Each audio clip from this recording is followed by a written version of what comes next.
l'enregistrement qui est débuté. Est-ce que c'est ma vision? Voilà. OK.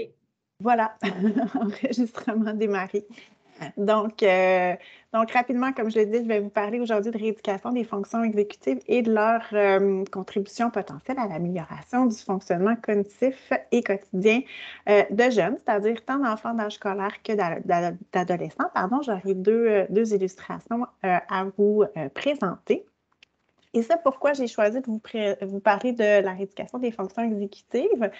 C'est que c'est un de mes domaines de recherche qui allie, là, je dirais, très bien les deux principaux axes de ma programmation de recherche. Le premier axe porte sur la compréhension des caractéristiques cognitives. Donc, je m'intéresse vraiment au profil cognitif de certaines populations et quand je dis profil cognitif, particulièrement justement aux fonctions exécutives. Donc, chez des jeunes qui ont des problématiques particulières, notamment le trouble de déficit de l'attention avec hyperactivité ou les troubles d'apprentissage. Aussi dans des contextes particuliers, par exemple, j'ai des projets qui portent sur le contexte d'identification, d'enseignement de la langue seconde, donc de l'anglais dans le cursus primaire, dans nos écoles primaires, et aussi en lien avec certains processus psychologiques comme la pleine conscience. Et dans le second axe, je m'intéresse plus particulièrement au développement et à l'évaluation de l'implantation et des effets d'intervention novatrice, particulièrement deux types d'interventions, donc la rééducation cognitive ou plus particulièrement la rééducation des fonctions exécutives et aussi les interventions basées sur la pleine conscience. Donc actuellement, là, vraiment, la rééducation des fonctions exécutives occupe une place importante des projets qui sont en cours et s'appuie évidemment sur l'axe 1 parce que c'est les projets de compréhension des caractéristiques cognitives qui aident à soutenir l'intervention de rééducation cognitive. Mais donc, brièvement, c'est quoi les fonctions exécutives? C'est un concept très large qui, en fait, se définit comme un ensemble de processus qui permet à l'individu de réguler de façon intentionnelle sa pensée et ses actions pour atteindre un but. Actuellement, il n'y a pas de consensus dans la littérature scientifique nécessairement sur cette définition-là, mais la plupart regroupent cette composante-là qui sont les principes de régulation et aussi l'orientation vers un but. Généralement, ce construit-là, il est conçu comme un concept multidimensionnel qui regroupe plusieurs sous-fonctions cognitives, dont particulièrement les capacités d'organisation, de planification, les capacités d'inhibition, c'est-à-dire notre capacité à s'arrêter, aussi les capacités de flexibilité cognitive, par exemple nos capacités à alterner entre deux tâches.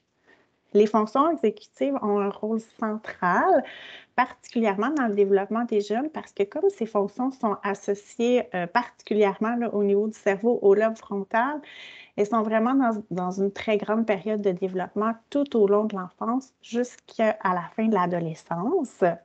Et ces fonctions-là, elles sont associées à différents éléments du fonctionnement quotidien, notamment d'autres processus cognitifs de haut niveau comme notre capacité à résoudre des problèmes, aussi à la théorie de l'esprit, c'est-à-dire notre capacité à comprendre nos propres états mentaux ainsi que ceux des autres, notre capacité à réguler nos émotions. Les fonctions exécutives sont aussi très fortement liées aux apprentissages scolaires, que ce soit au niveau de la lecture, de l'écriture, des mathématiques, et conséquemment, elles ont aussi un lien très étroit avec la réussite scolaire. Les fonctions exécutives sont aussi associées à plusieurs troubles neurodéveloppementaux, c'est-à-dire qu'on va retrouver des atteintes des fonctions exécutives dans plusieurs problématiques, notamment au niveau du trouble de déficit de l'attention avec hyperactivité, pour donner cet exemple-là. C'est justement donc l'importance de ces fonctions-là au niveau du développement, au niveau du fonctionnement de l'individu, puis aussi l'importante fenêtre de développement qui soutient la plasticité, qui fait que c'est une cible intéressante là, sur le plan d'intervention, puis qu'on s'y intéresse de plus en plus depuis les dernières années. Mais donc, qu'est-ce que c'est la rééducation cognitive? Mais c'est une pratique en émergence qui allie différents champs de recherche, dont l'éducation. En fait, ce qu'on fait, c'est qu'on essaie de développer par des stratégies d'apprentissage justement les fonctions qui sont déficitaires. Et pour ce faire, on va utiliser là, vraiment différents types d'activités. Puis c'est ce que je vais tenter de vous illustrer en détail aujourd'hui. Il y a quelques principes de base qui sous-tendent ces types d'interventions-là, c'est-à-dire des agents clés, si on veut, ou certains mécanismes qui sont importants de prendre en considération. Donc, avant de pouvoir vraiment dire qu'on va travailler ou rééduquer les fonctions exécutives, c'est important d'inclure une part de mobilisation de l'attention, donc des processus attentionnels. Comme dans tout apprentissage, l'idée, c'est de s'assurer que les jeunes ou les gens ciblés sont bien disponibles à ces apprentissages. La motivation est aussi un facteur clé. Comme dans tout apprentissage, une fois de plus, c'est important de pouvoir se mobiliser pour pouvoir consolider. La curiosité, c'est aussi un élément clé. C'est dans cette perspective-là que souvent et particulièrement là, avec les clientèles d'âge scolaire qu'on va vraiment utiliser des aspects ludiques pour favoriser l'intérêt, la curiosité et aussi par le fait même la motivation. La rétroaction et le renforcement qui sont aussi des principes clés, là, je vous dirais, de l'apprentissage en général qu'on va vraiment implanter de façon systématique dans les interventions. Il y a aussi les éléments dits métacognitifs, c'est-à-dire qu'on va favoriser que l'individu, le jeune, se pose des questions sur ses propres apprentissages pour favoriser la création de liens et, encore une fois, consolider les apprentissages. Finalement, le dernier élément clé que je voulais vous soulever aujourd'hui, bien qu'il y en existe plusieurs autres, d'où les petits points de suspension, c'est l'importance de faire une pratique intensive et répétée. Donc, on va arriver dans quelques minutes là, sur quelques principaux constats issus de la littérature scientifique, mais vraiment l'intensité et la répétition sont des caractéristiques clés pour vraiment favoriser la plasticité cérébrale, c'est-à-dire le changement au niveau de l'organisation neuronale qui va se répercuter, on le souhaite ultimement, vers une amélioration fonctionnelle sur le plan, oui, des fonctions exécutives, mais aussi sur le plan justement des éléments du fonctionnement dont je vous ai parlé là, plus tôt, par exemple, le fonctionnement scolaire. Donc, en quelques mots, ce que la recherche dit sur la rééducation cognitive en général, mais plus particulièrement des fonctions exécutives, comme je l'ai dit, ça reste un champ d'études quand même en émergence. Là, on s'y intéresse depuis environ une vingtaine d'années. Et ce qu'on peut dégager, c'est que la majorité des études qui ont été réalisées à ce jour, que ce soit auprès des adultes ou auprès des jeunes, mais encore une fois particulièrement auprès des jeunes, se sont intéressés à un type très spécifique de rééducation qu'on appelle l'entraînement cognitif à l'aide de programmes informatisés. Donc, dans ce type de programme-là, ce qui est important de retenir, c'est qu'on va faire des exercices. Par exemple, je pourrais vous donner une petite illustration tout à l'heure, mais qui cible un processus cognitif spécifique. Par exemple, dans un programme qui cible la mémoire, mais on pourrait avoir des chiffres, puis il faudrait répéter des chiffres, puis plus on avancerait dans le programme, plus on serait en mesure de répéter un plus grand nombre de chiffres. Donc, c'est vraiment cet esprit de répétition-là, d'entraînement. Même dans la littérature, on va retrouver le terme, drill, hein, vraiment on entraîne pour essayer de favoriser une amélioration. Et justement, les programmes informatiques sont souvent soutenants parce qu'ils permettent d'ajuster certains paramètres au niveau de la présentation des stimuli. Donc, c'est ce qui a été le plus utilisé, mais malheureusement, ce qu'on observe, c'est qu'on observe des effets, des améliorations une fois les entraînements complétés qui durent généralement, je dirais 5 à 6 semaines, à raison de 3 ou 4 fois par semaine. Mais ces améliorations-là, elles sont spécifiques aux tâches entraînées. C'est-à-dire qu'on va rarement voir des effets sur d'autres tâches qui mesurent, par exemple, la mémoire. Et on va voir très peu de transferts dans le fonctionnement quotidien, même s'il y a des liens établis entre les fonctions exécutives et le fonctionnement scolaire, par exemple. Généralement, par contre, les effets vont se maintenir de 3 à 6 mois.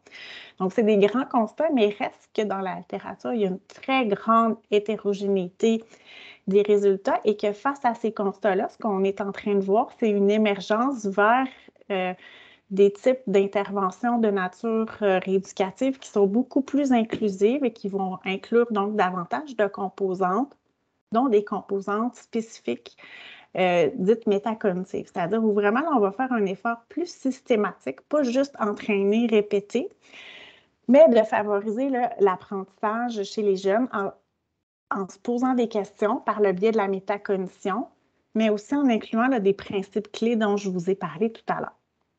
Et malheureusement, il manque encore un certain nombre d'études rigoureuses, c'est-à-dire que on a encore de la difficulté, là, bien qu'il y a des efforts qui se déploient actuellement à isoler certains mécanismes d'action potentiels, comme justement l'intégration d'éléments plus ludiques, l'intégration d'éléments métacognitifs. Donc, il y a encore vraiment là, un grand espace pour l'émergence des études. Donc, c'est dans ce contexte-là qu'avec mon équipe, on a développé et où on est en cours de développement, parce que vous allez voir qu'entre autres, le programme Enfants est en révision actuellement, mais 2 programmes d'intervention qui vont être soumis à des protocoles de recherche dont je vais aussi vous parler.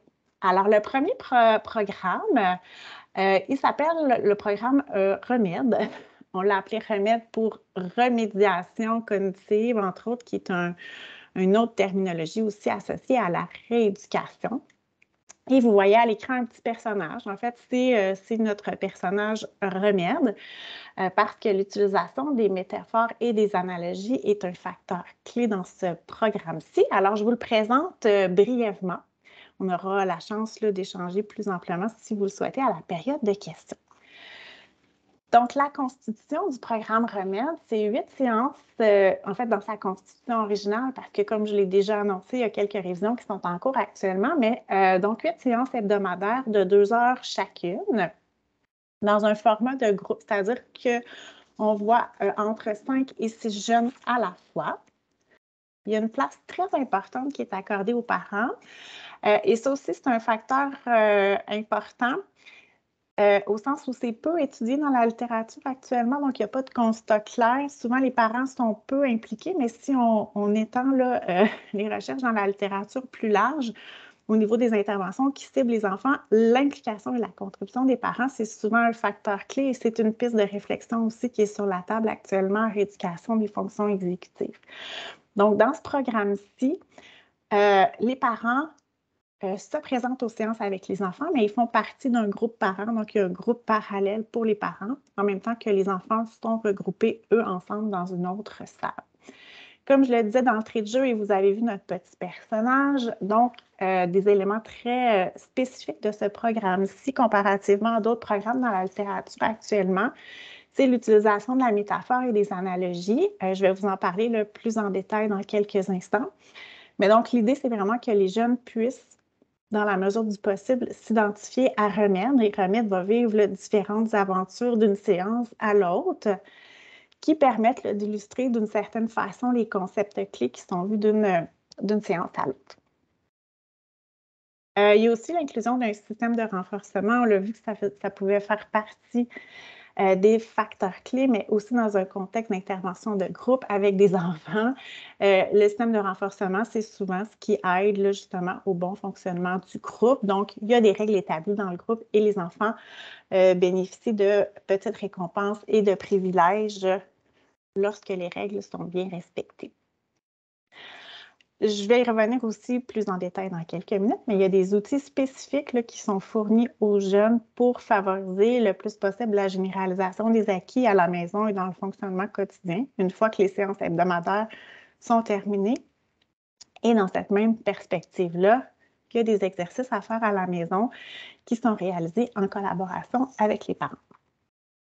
Donc, 8 séances avec des objectifs très spécifiques. Je vais y aller brièvement, mais vous allez voir très rapidement la séquence.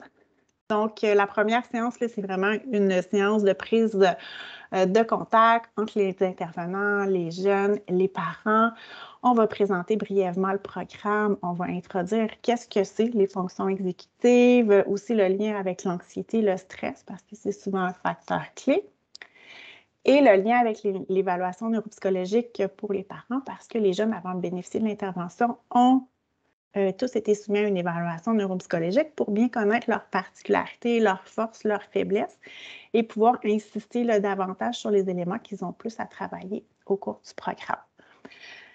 Les 2 premières séances ciblent plus la régulation des émotions et du comportement dans une perspective, en fait, en lien avec le processus d'inhibition qui est lié aux fonctions exécutives.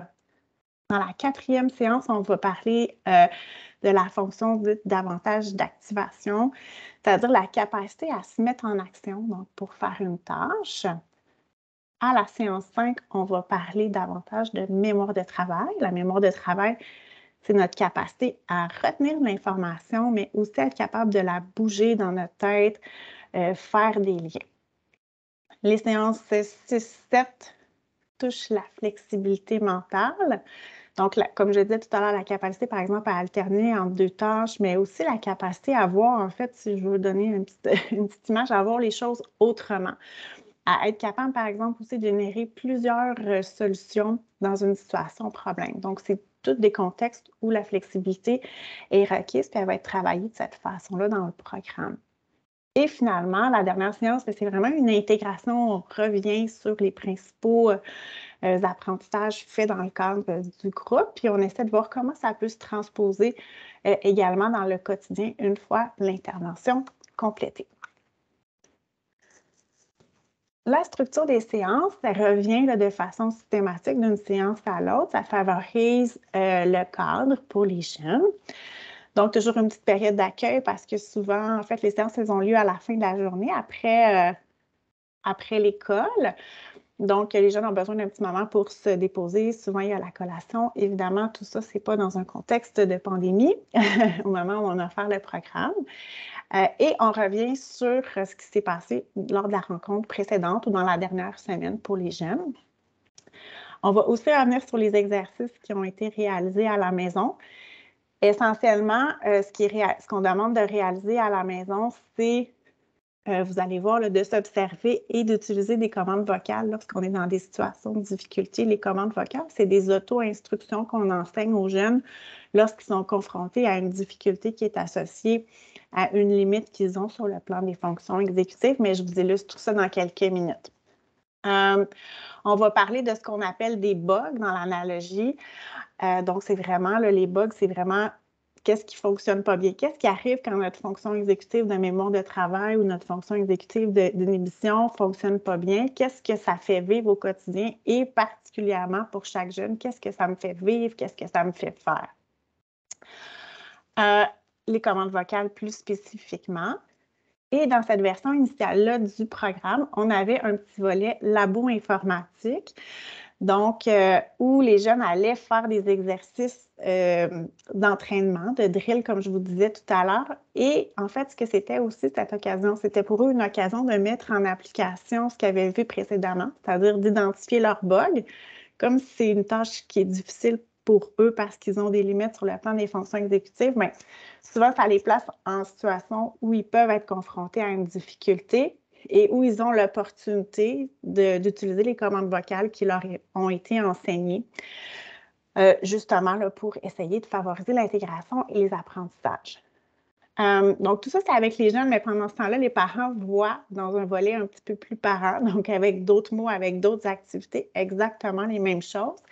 Mais à la fin, donc, il y a une activité d'intégration en famille où souvent on va faire un jeu ou une activité d'observation et le jeune a la chance donc d'interagir dans un contexte sécuritaire avec son parent.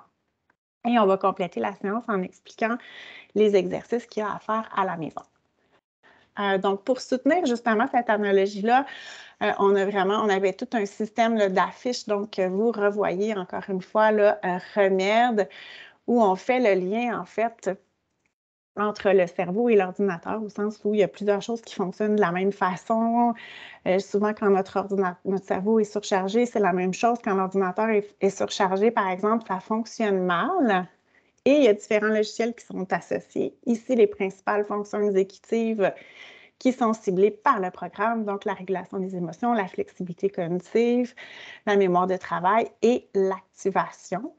Et ensuite, ce que ça fait, ça amène, bien, quand ça va bien, je peux faire des choix, c'est vert, on peut avancer. Mais il y a les indices, tout à l'heure, comme je vous disais, de bug. Si ça, c'est en train de se passer, là, je peux avoir un petit indice que ma fonction de mémoire de travail est en train de pas bien fonctionner. Qu'est-ce que je peux faire? Donc, c'est la trousse de débogage, donc qui inclut entre autres les commandes vocales. Et aussi d'autres éléments, comme on le voit là, tout en bas de l'écran, les experts, c'est-à-dire qu'on enseigne aussi aux jeunes à aller référer aussi vers des gens comme les parents, comme les enseignants, quand on voit là, que ça ne se passe plus bien, puis qu'on n'a plus de solution, qu'on est dans une situation davantage rouge, on voit la petite fenêtre rouge, dans une situation dite de crash où là, la difficulté est trop grande, puis ça se peut qu'on ait besoin de soutien pour résoudre le problème. Donc, ça vous donne une idée très grossière de l'analogie.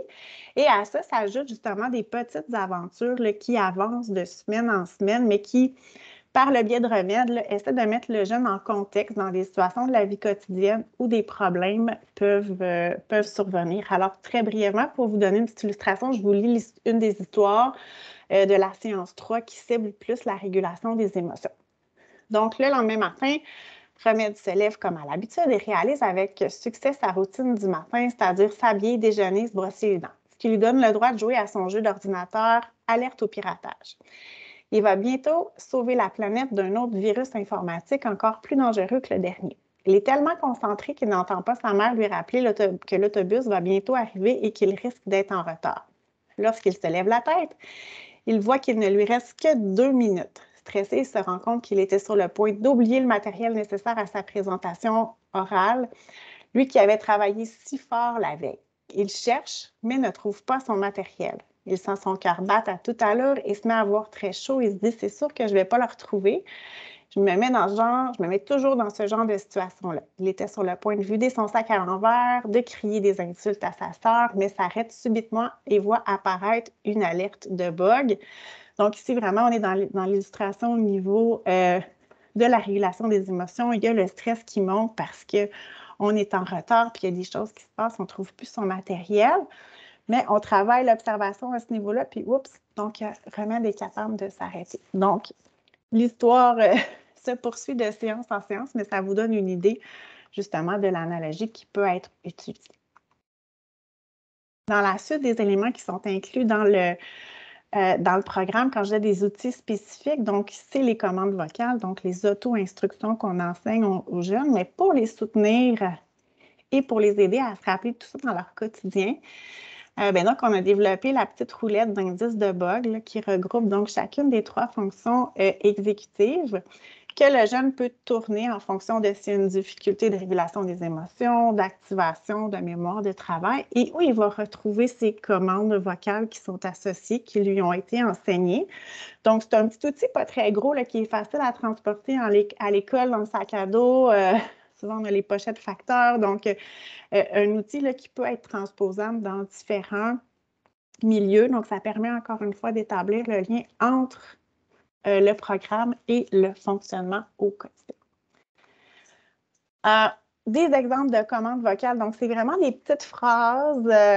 Il y en avait, vous en avez vu là, sur l'acétate précédente en lien avec la régulation des émotions. Mais je vous en présente ici quelques-unes supplémentaires.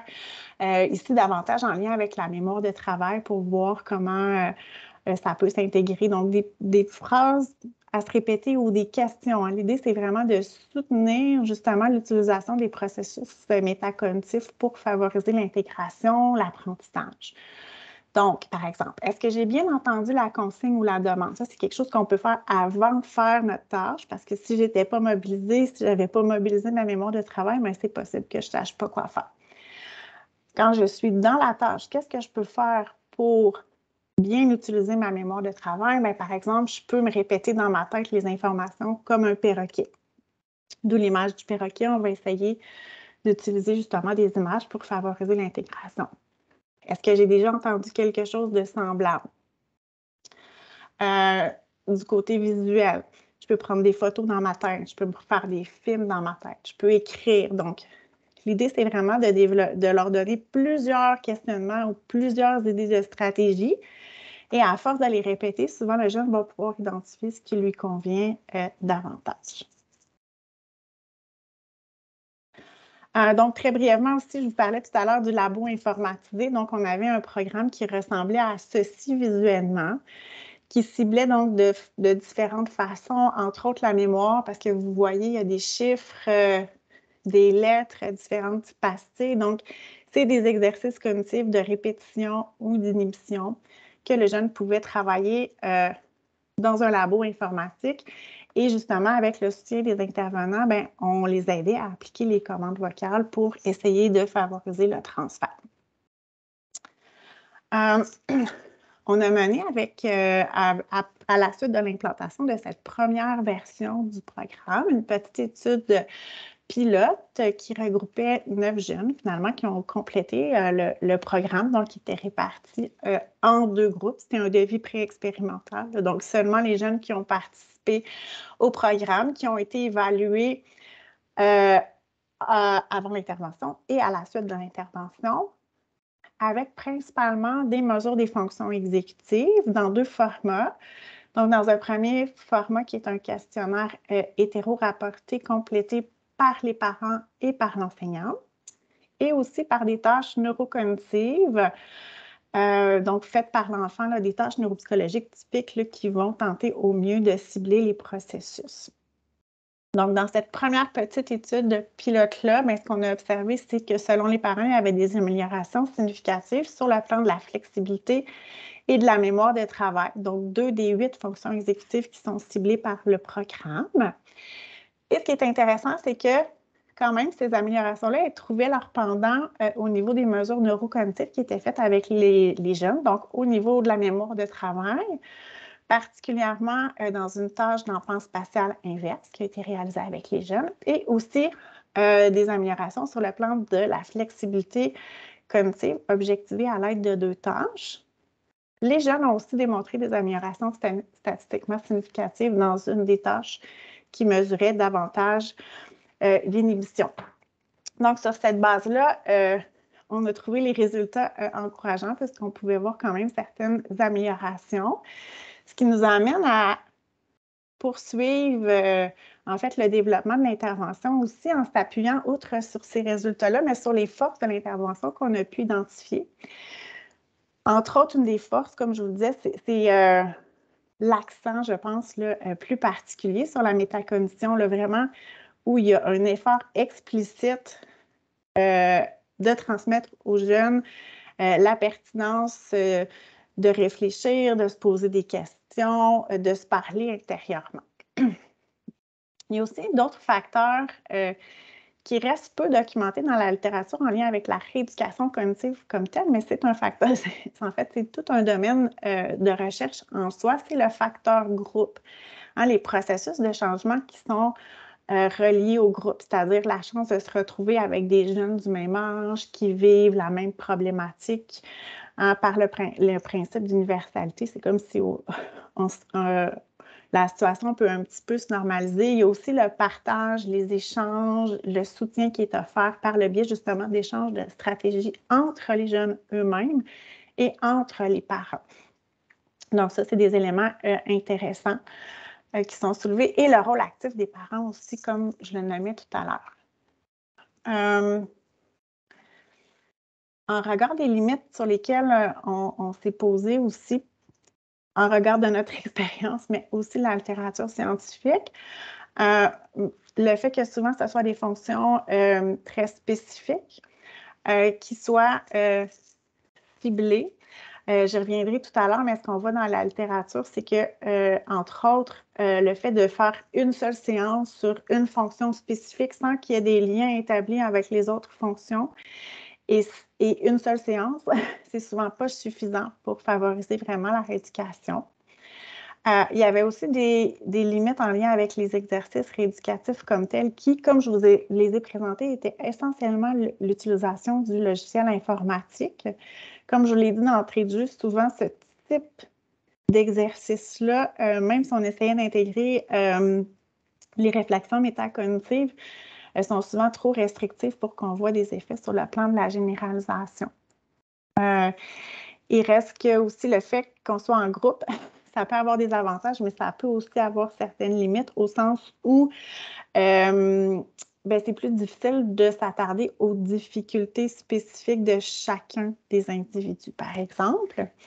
Et l'intensité suffisante, j'en ai parlé là, il y a quelques minutes. Ce qu'on va voir là, vraiment comme un constat qui émerge actuellement, c'est qu'il faut vraiment insister sur plusieurs séances, puis faire vraiment des liens, puis insister aussi sur plusieurs fonctions. Donc, sur cette base-là, ce qu'on est en train de faire, c'est d'adapter légèrement le programme pour pouvoir mener une seconde étude. Et ces adaptations-là s'appuient donc sur les résultats, sur nos constats et aussi sur la littérature émergente. Donc, de plus en plus, on voit vraiment l'importance de faire davantage d'exercices de mobilisation de l'attention en début de séance pour favoriser les apprentissages. Insister davantage sur l'observation de soi, de ses propres comportements pour faire des liens avec les déficits des fonctions exécutives. Et dans la dernière section, vous voyez tâches papier-crayon, jeux de société. Alors, tout ça, c'est vraiment dans la volonté de diversifier nos activités de rééducation cognitive.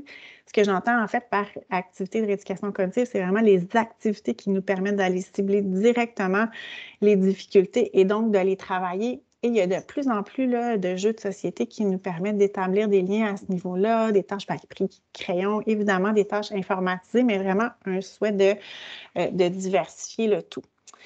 Et donc, tout ça, ce qu'on souhaite faire, c'est pouvoir, une fois le tout complété, pouvoir implanter à l'automne prochain un nouveau protocole, cette fois-ci expérimental avec un devis pré-poste, où 60 jeunes seraient recrutés, distribués aléatoirement entre deux groupes. Un groupe qui reçoit l'intervention directement et un groupe en liste d'attente qui pourra recevoir l'intervention à la suite des jeunes qui auront reçu là, le programme dans un premier temps, avec une évaluation post-test et une évaluation de suivi 3 mois plus tard pour essayer d'aller objectiver aussi le maintien des acquis qui n'avait pas été fait dans le premier protocole. Et encore une fois, ce qu'on veut objectiver dans les évaluations pré et post, c'est évidemment le fonctionnement cognitif, donc avec des tâches neurocognitives et des questionnaires comportementaux, mais aussi et surtout parce que c'est la question, la grande question actuellement et l'intérêt au niveau des études scientifiques, c'est comment ça se transfère. Donc, quel est l'impact sur le fonctionnement? Donc, ceci sera également ajouté au protocole. Donc, voilà. C'était cette première illustration là, un petit peu plus détaillée pour les enfants, mais ça m'amène à vous présenter donc un second programme qui a été développé par Sabrina Dufour, qui est orthopédagogue au centre hospitalier de Granby. Donc, c'est vraiment sa création. Et avec mon équipe, on intervient vraiment pour aller objectiver les effets de ce programme-là, mais ça vous donne une autre idée d'un autre type de programme pour les adaptations. Alors, ce que j'ai le goût de vous présenter, c'est un petit vidéo que Sabrina a créé pour vous, en fait, illustrer au mieux ce qu'est l'intervention. Donc, je vais juste manipuler brièvement le partage d'écran pour vous présenter le petit vidéo.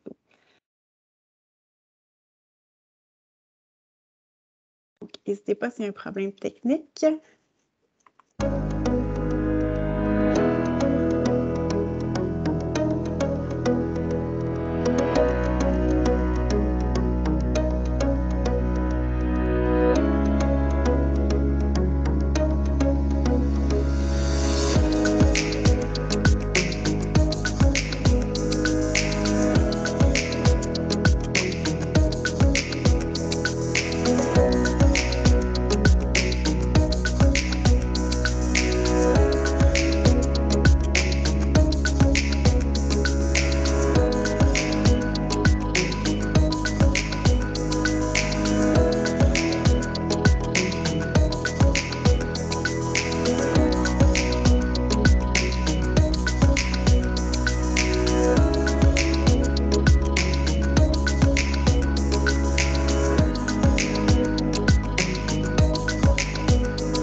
Alors, voilà pour le petit vidéo. Je vais tranquillement repartager mon écran pour vous donner quelques détails supplémentaires sur Réflexe, qui, comme je l'ai dit, a été développé au centre hospitalier de Granby. J'espère que le partage fonctionne toujours. N'hésitez pas à me souligner si ce n'est pas le cas.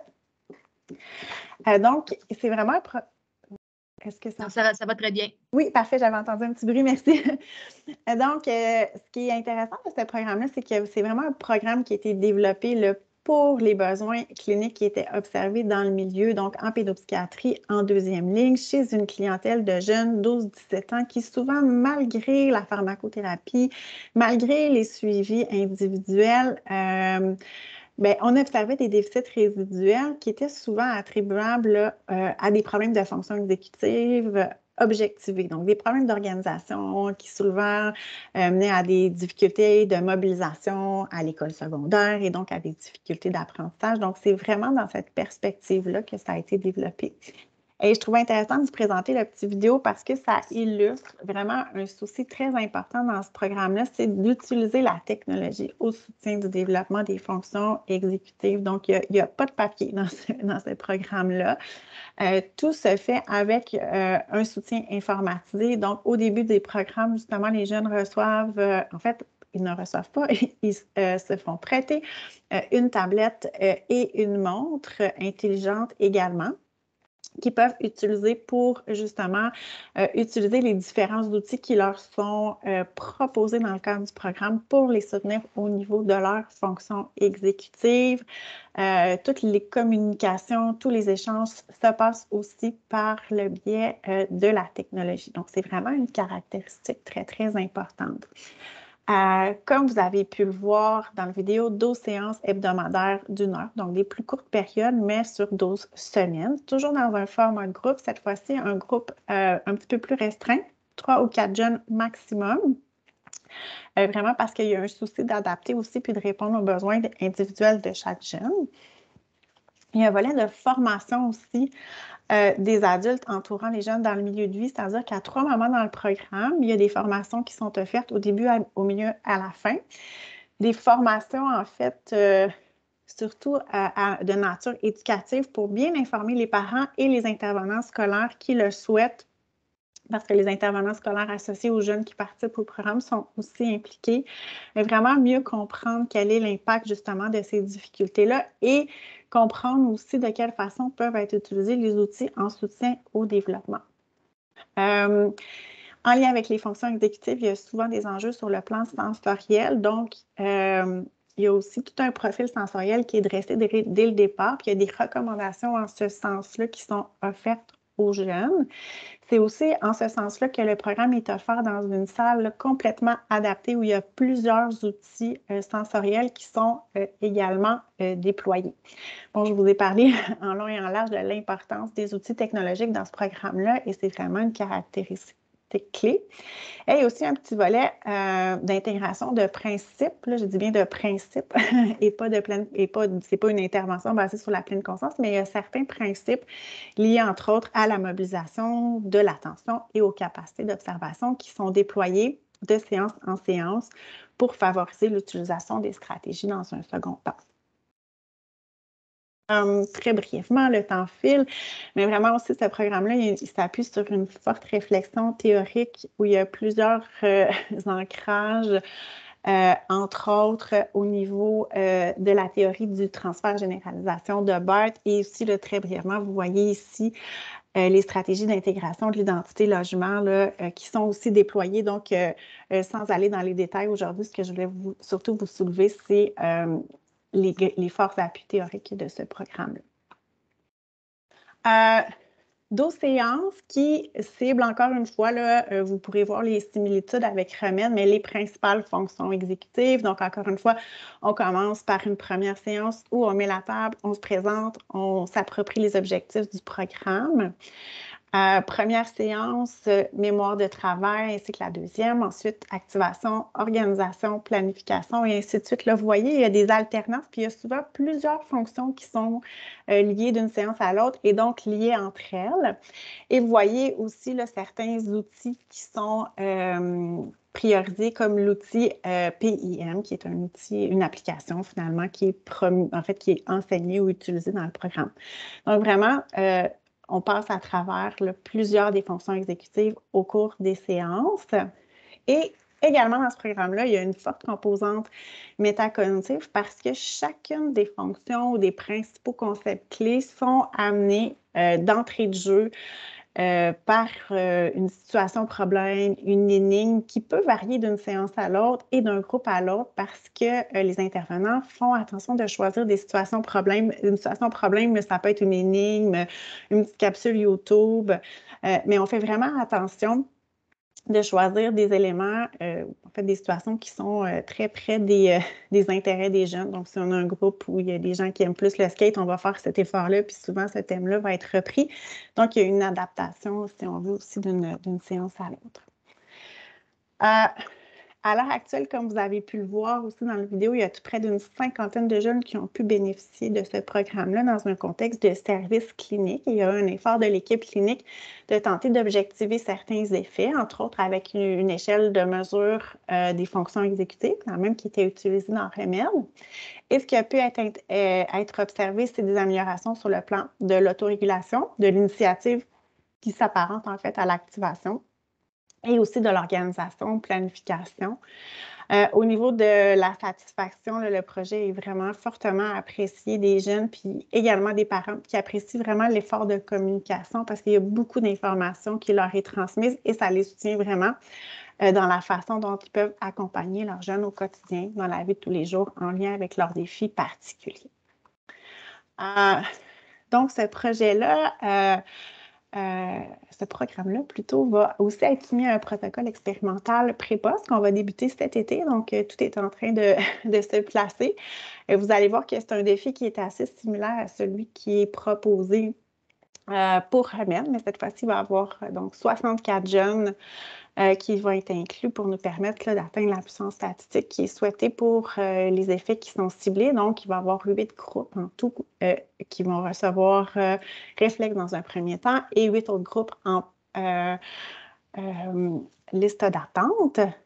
Il y aura aussi un suivi post à 3 mois avec également, encore une fois, des mesures similaires à celles de REMED, c'est-à-dire des mesures de fonction exécutive neurocognitive qui ciblent les principales fonctions de réflexe. Donc ici, ce qui est peut-être différent avec REMED, c'est qu'on insiste beaucoup sur la planification et l'organisation, qui est souvent aussi un défi un petit peu plus propre à la période adolescente. Les critères d'inclusion, donc c'est évidemment les adolescents, donc c'est 12-17 ans, vraiment la clientèle cible de ce programme-là. Les jeunes doivent avoir des atteintes exécutives qui ont été objectivées tant par l'équipe médicale que par aussi des tests neurocognitifs et la pharmacothérapie doit être stable. On exclut, ça nous permet d'avoir un échantillon un petit peu plus homogène, mais c'est assez bien documenté que les jeunes qui ont des difficultés sur le plan cognitif plus général, donc par exemple un diagnostic de retard mental, profitent moins bien de ce type d'intervention-là. Même chose pour les jeunes qui présentent un trouble du langage de sévère à modéré. Souvent, en fait, c'est que les concepts sont un petit peu moins bien saisis, donc c'est vraiment dans cette perspective que ces jeunes sont exclus là, dans ce cas-ci de l'étude. Donc, voilà pour ce tour d'horizon un petit peu rapide, mais qui, j'espère, vous a permis de vous familiariser avec le principe de rééducation et la recherche qui peut être associée. Merci beaucoup. Super intéressant. Questions, commentaires? J'en aurais une en commençant. Les interventions se font en groupe, mais les jeunes travaillent individuellement. C'est bien ça? Bien, en fait, il y a les deux. Il y a les deux options. On alterne vraiment entre des activités de groupe et des activités individuelles. Le caractère plus individuel, c'est que, par exemple, l'intervenant, quand il sait que, par exemple, Alexis, tiens, ma petite fille, un petit peu plus de difficultés avec la mémoire de travail, bien, il va faire l'effort de lui soulever, il va insister davantage sur les commandes vocales, par exemple, dans REMED. Fait qu'il y a vraiment une alternance. Mais des fois, c'est des activités de groupe. Je vous donne un exemple. L'inhibition, par exemple, on peut jouer en groupe à Jean dit parce qu'il faut s'arrêter quand Jean dit ou Jean. Donc, il y a vraiment différentes activités là, dans ce contexte-là qui sont proposées. OK. Ma question était, quelle est l'influence du groupe dans l'intervention comme telle? Est-ce que vous en tenez compte dans vos évaluations? C'est une très bonne question.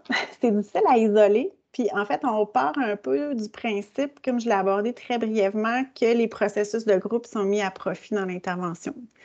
C'est-à-dire que ça va influencer, par exemple, la mobilisation. Par le principe d'universalité, les jeunes vont se reconnaître, ils vont s'aider, ils vont se soutenir. Donc voilà, comme tel, à la recherche, on ne l'isole pas, mais c'est dans cette perspective-là aussi qu'on privilégie la modalité de groupe pour essayer de mettre à profit les mécanismes actifs là, liés aux effets de groupe. Parce que ça a de l'influence sur la mesure, oui. sur les mesures qu'on fait, là, mais c'est pas simple. Non, c'est pas simple. Puis le défi, en fait, c'est aussi de transposer ça dans le quotidien quand le groupe n'est plus là. Oui. Puis ça, c'est tout le défi aussi qui est associé à ceci. Merci beaucoup. Oui. Merci. Comme maman, c'était vraiment hyper intéressant. Je voyais tellement des choses que j'aurais voulu apprendre à mes enfants qui me sont encore arrivés hier soir en me disant qu'il y avait un examen aujourd'hui qu'ils avaient oublié d'étudier. Mais bon. Dans le fond, Véronique, je voulais voir pour le deuxième projet que tu as présenté, ce que je comprends, c'est que c'est un projet au départ clinique. Ouais. Puis toi, tu as été impliquée ensuite pour l'évaluation. Oui, tout à fait. Mais souvent, j'imagine que tu vois l'autre à l'inverse, c'est vraiment un projet qui émane de toi et qui devient un projet clinique. Oui, c'est ça. C'est un peu une espèce de façon d'aborder le problème, mais qui, pour moi, là, sont très similaires sur le fond, puis sur les principes, puis sur ce à quoi je m'intéresse depuis plusieurs années. OK. Fait que donc, on l'a déjà fait appeler pour évaluer des projets existants, mais je trouve ça intéressant de faire connaître ces différents projets-là, entre autres à nos équipes cliniques. Là, fait que je suis contente qu'on ait enregistré la conférence. Je suis certaine que ça va vraiment les intéresser. Merci.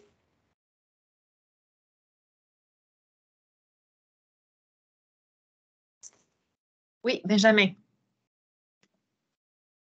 Bonjour. Bonjour. Bonjour Véronique. Passionnant, bravo. C'est ça, félicitations parce que c'est des projets dont on pourrait fantasmer et puis qui se réalisent là. Donc félicitations. Puis j'aurais beaucoup de questions là. Moi, je pense que je vais réécouter encore la présentation. Là, je suis bien content qu'elle soit enregistrée. Ma première question aussi, je me demandais justement dans le projet Réflexe. Je vois que les critères d'inclusion, c'est vraiment les troubles exécutifs. Est-ce que finalement, vous avez remarqué que selon peut-être la pathologie ou la problématique associée à ce déficit-là, est-ce que ça va avoir une influence dans les capacités de récupération ou parce que voilà, est-ce que la finalité, fonctionnement des exécutifs sont tous similaires dépendamment du trouble associé ou non? C'est une excellente question. Je m'anime, je vais essayer de me contenir pour répondre succinctement.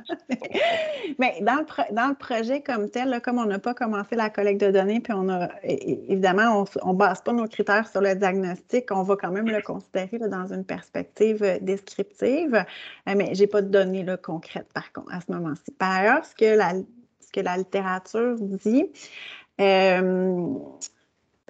deux choses. C'est vrai que souvent, on va voir qu'il y a des profils un petit peu plus typiques de déficit exécutif qui vont être associés à des problématiques particulières. Par exemple, dans le déficit d'attention, souvent, il va y avoir un déficit d'inhibition, puis souvent un déficit de mémoire de travail. Quand on dégage là, des portraits typiques de ces populations-là, c'est souvent ce qui va se dégager. Mais en même temps, ce que la littérature dit, c'est qu'il y a une grande hétérogénéité des profils cognitifs, peu importe l'individu. C'est beaucoup dans cette perspective-là qu'actuellement, les fonctions exécutives sont traitées, si on veut, dans une perspective transdiagnostique, c'est-à-dire qui inclut différentes problématiques parce que peu importe la problématique, souvent, il va y avoir des variabilités intra-individuelles puis aussi interindividuelles. Donc, c'est beaucoup ça qui émane actuellement de la littérature. C'est pour ça qu'on cible un large spectre de fonctions exécutives en essayant de faire des liens entre chacune d'elles. C'est surtout le cas dans Réflexe. Ça pose quand même un défi sur le plan de la recherche, là, parce que c'est sûr que quand on veut mesurer des différences intergroupes, quand il y a des différences intra-individuelles, ça peut ajouter un facteur de variabilité. Fait qu'il faut le prendre en considération. En prenant en considération les profils de base sont très importants là, pour la compréhension des effets de ce type d'intervention-là. Mais c'est un défi qui est soulevé aussi dans la littérature sur la rééducation cognitive. D'accord. Ah ben, merci beaucoup. Ben, ça, j'imagine qu'aussi, c'est les capacités de métacognition qui vont différer pas mal aussi selon peut-être s'il y a une symptomatologie en plus du déficit exécutif. Enfin, je vois le défi, puis de le transférer ensuite. Puis, tu sais, comme ça, là, juste à brûle pour point, si pour au-delà de 17 ans, est-ce que justement, vous avez déjà des projets ou peut-être pas parce que vous voulez rester dans des âges peut-être, mais tu sais, moi, en tout cas, j'ai déjà mis en place ce type aussi de protocole, mais pour l'instant, ça s'est arrêté à l'écriture, là. Et j'en ai un en fait qui est sur les tablettes, mais je me demandais si vous aviez aussi ces compétences-là, tu sais, pour voir comment, parce que là, je vois très bien que les activités sont faites. Et puis c'est tant mieux. C'est la grande force aussi de ces programmes-là que vous présentez, mais de les rendre, c'est un peu moins, tout aussi ludique, mais peut-être moins centré sur les jeunes. Est-ce que c'est quelque chose que vous pourriez faire ou vous avez déjà essayé de faire? Oui, effectivement, malheureusement, j'ai circonscrit mes interventions le plus dans une clientèle en développement. C'est vraiment le champ d'expertise que j'ai développé. Ceci dit, il y a quand même beaucoup d'équipes là, quand même, qui développent des trucs auprès des populations adultes. Là, spontanément, je pense entre autres à une équipe de l'Université Laval là, qui est dirigée par Caroline Saylor, qui, elle, se centre sur les fonctions exécutives, mais beaucoup dans un cadre d'intervention propre auprès de personnes qui souffrent de schizophrénie, parce que ça aussi, il y a tout un champ là, qui... Donc là, on est plus dans une approche problématique, mais où on cible aussi les fonctions exécutives. Il y a des équipes à l'UQTR, puis aussi à l'UDM, fait qu'il y a vraiment aussi un champ là, en déploiement, même au Québec aussi, par rapport à ça. Merci. Merci pour les questions.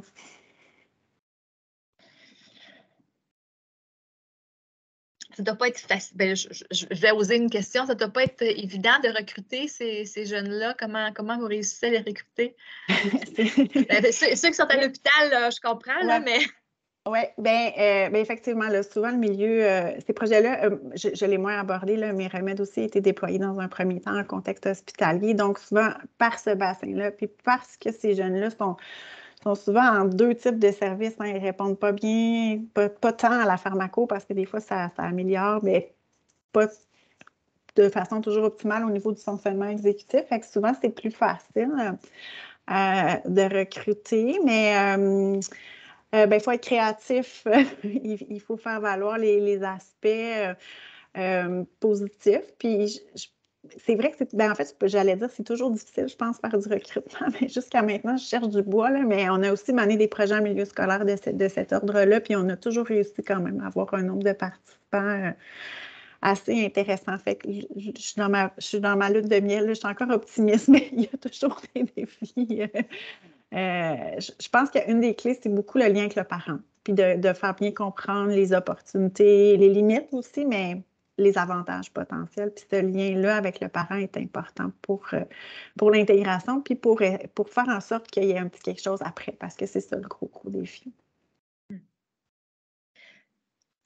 Cependant, à l'école, oui, c'est ça. À l'école, j'imagine que les jeunes qu'on recrute via l'école sont probablement un stade peut-être plus facile à travailler par rapport à ceux qui sont en milieu hospitalier. Puis peut-être que les parents, je sais pas, de l'autre côté, quand l'enfant est rendu à l'hôpital, le parent, il doit être encore plus motivé parce que là, alors, donc, tout ça est imbriqué. Puis, est-ce que vous voyez des différences par rapport, ben là, peut-être ça dévie un peu, mais par rapport au recrutement des jeunes par rapport via l'hôpital versus le milieu scolaire? C'est une bonne question. On dirait que spontanément, en fait, au final, je dirais que ça revient un petit peu au même parce qu'en fait, c'est comme l'amour, c'est les besoins qui sont différents puis les accès qui sont faciles parce qu'en fait, si on y va très rondement, l'avantage du milieu scolaire, c'est que les élèves sont captifs, en guillemets, ils sont là, l'intervention est offerte là, ça ne nécessite pas de se mobiliser, de se déplacer. Bon, il faut s'ajuster avec le cursus scolaire, puis il ne faut pas nuire au cursus scolaire, mais souvent, ça a été un avantage. Je suis là, je peux participer à ça comme à une activité autre. C'est pas du basket, mais on a cette facilité-là quand même. Versus quand on était au milieu hospitalier, les besoins sont tellement plus, j'allais dire, importants. Ou, quand ces jeunes-là sont vraiment au niveau du fonctionnement, là, la rupture est beaucoup plus importante, évidemment. Fait que le besoin de service puis de soutien est important, ce qui va souvent contribuer à favoriser la mobilisation. Mm-hmm. OK, mais merci beaucoup. Déjà, 59, est-ce qu'une très, très courte question ou... Non, on n'osera pas. OK, alors, 13h, ben merci mille fois, puis merci à ta fille qui était très Oui, sage. qui était gentille. À un moment donné, je me suis dit, elle va venir vous dire bonjour, mais non, elle a résisté. En fait, c'est bientôt l'heure de sa sieste. Oui, probablement, tu as suggéré une activité très ludique. Non. Non. Mais je reste disponible si vous avez des questions à Sherbrooke, vous pouvez me contacter sans problème. Puis merci beaucoup pour l'invitation. Ça m'a fait plaisir de pouvoir parler de ce que je fais dans la vie tous les jours. Merci beaucoup. Véronique. Alors, bonne semaine à tout le monde. À la prochaine. Merci. Oh, on n'oublie pas, est-ce qu'on a un questionnaire d'évaluation, Dominique, cette fois-ci? Pas cette fois-ci. Pas cette fois-ci? Ah bon, OK. Ben, une autre fois. Merci. Merci, bon après-midi.